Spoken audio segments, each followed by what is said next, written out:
یہ جنازہ پڑھنے آئے نا، تو جنازہ تو فرض کفایہ ہے، اور نماز کیا ہے؟ نماز کیا بھائی؟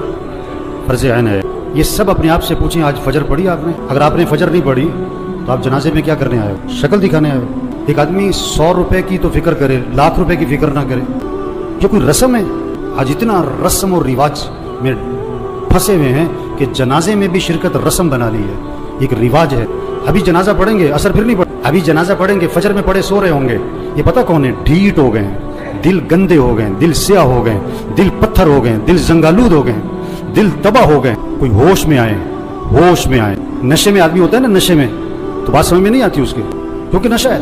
نشہ صرف شراب اور چرس کا نہیں ہے، یہ پیسہ بھی نشہ ہے، یہ جوانی بھی نشہ ہے، یہ کاروبار بھی نشہ ہے، یہ جہالت بھی نشہ ہے۔ آج لوگ نشے میں ہیں۔ جو آزان سن کے نماز پڑھنے نہیں جاتا یہ نشے میں ہے، جو فجر میں نہیں اٹھتا، نماز نہیں پڑھتا، یہ نشے میں، یہ ٹن ہے۔ اور اگر ان باتوں کو سن کر اس کا نشہ نہ ٹوٹا تو موت کا فرشتہ اس کا نشہ توڑے گا پھر، اور اس کا فائدہ کوئی نہیں ہوگا۔ نماز